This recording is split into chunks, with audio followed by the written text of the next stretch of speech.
सवितर्दुरितानि परासुव यद्भद्रं तन्न आसुव।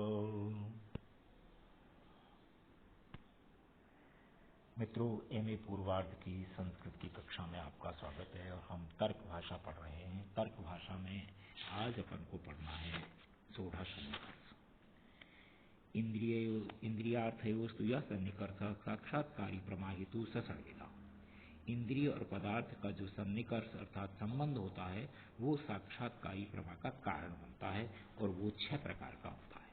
6 प्रकार का, जैसे संयोग संबंध, संयुक्त समवाय संबंध, संयुक्त संवेद समवाय संबंध, समवाय संबंध और संवेद समवाय संबंध, और अंतिम है विशेष विशेषण भाव संबंध। तो ये 6 प्रकार का जो संबंध है, संयोग संबंध, जो 2 पदार्थ अलग अलग हैं उन पदार्थों का संबंध संयोग संबंध कहलाता है।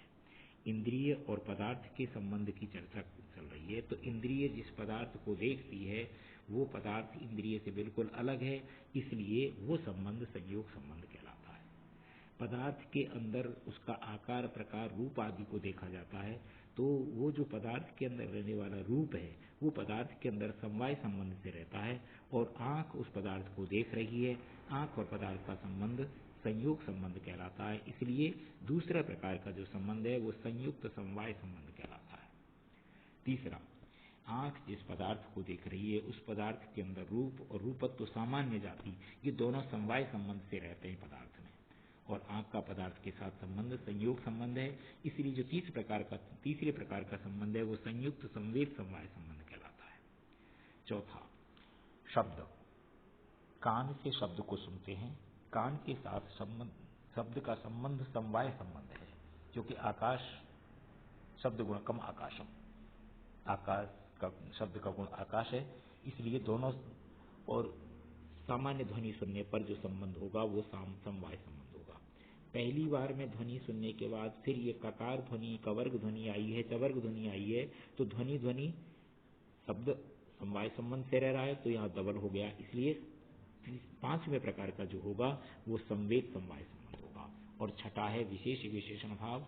विशेष विशेषण भाव एक तरह से अभाव रूप में होता है कि यहाँ पदार्थ पहले था अब नहीं है, तो इस पदार्थ को हम इस स्थल को हम उस पदार्थ से अभाव के रूप में मान रहे हैं। अब इसको ये स्पष्ट करते हुए कहता है, तत्र यदा चक्षुषा घट विषयम ज्ञानम जन्यते तदा चक्षुरिंद्रियम घटोऽर्थः। आँख के द्वारा जब घड़ा जाना जाता है उस समय पर आँख इंद्रिय बनती है, घड़ा पदार्थ बनता है, और इन दोनों का जो संबंध है वो संयोग संबंध कहलाता है, क्योंकि इन दोनों में अयुक्ति सिद्धि है नहीं है। इसी तरह से मन के द्वारा इंद्रिय, मन रूप जो अंतर इंद्रिय है उसके द्वारा आत्म विषय ज्ञान जब प्रतीत होता है, जाना जाता है, तब मन इंद्रिय बनती है और आत्मा अर्थ बनता है। इन दोनों का जो सन्निकर्ष है, संबंध है, वो भी संयोग कहलाता है। ये पहले प्रकार का हुआ। दूसरा, कदा पुनः संयुक्त समवाय सन्निकर्ष। संयुक्त समवाय सन्निकर्ष कब होता है? यदा चक्षुरादिना घटगत रूपादिकम क्रियते। जब आँख से घड़े का रूप देखा जाता है, तो आँख तो इंद्रिय हो गई और घड़े का रूप पदार्थ हो गया।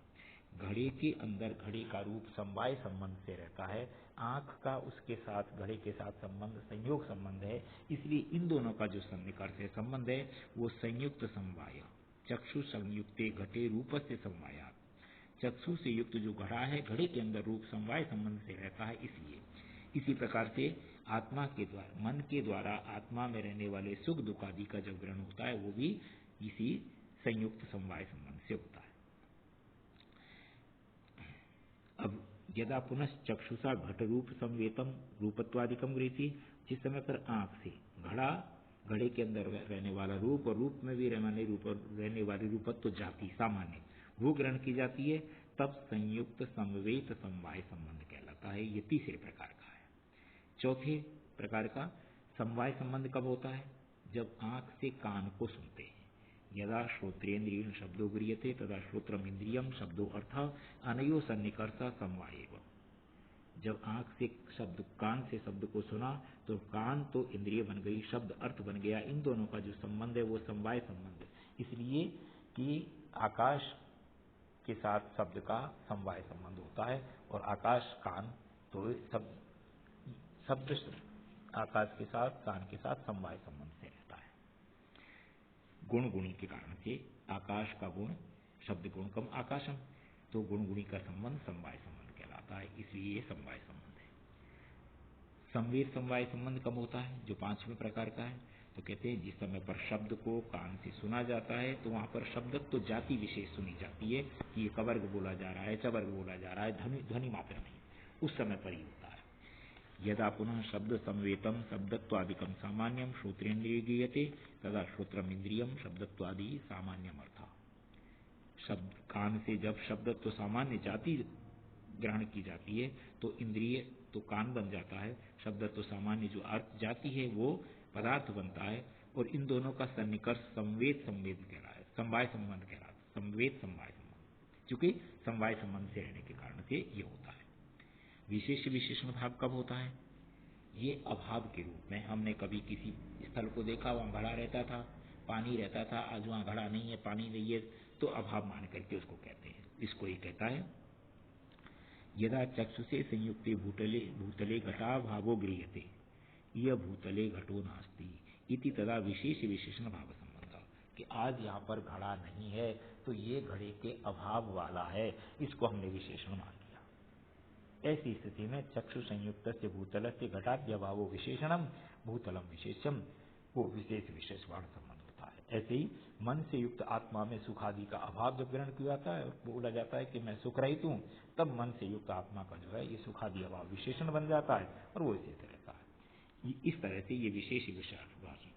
इस प्रकार से 5 जो प्रकार हैं वो सामान्य तौर पर भाव पदार्थों के हो गए, और एक विशेष विशेषण भाव जो अभाव के रूप में है, तो ये 6 प्रकार का सन्निकर्ष होता है। एवं समवायोपि, इस प्रकार से समवाय के साथ होता है, तो उसको के तदेवं सोढ़ा सन्निकर्षो वर्णितः, इस प्रकार से सोढ़ा सन्निकर्ष बताया गया। अक्षजा प्रमितिर्भेदा, आंखों से उत्पन्न होने वाली जो प्रमिति है वो 2 प्रकार की होती है, सविकल्पक और निर्विकल्पक।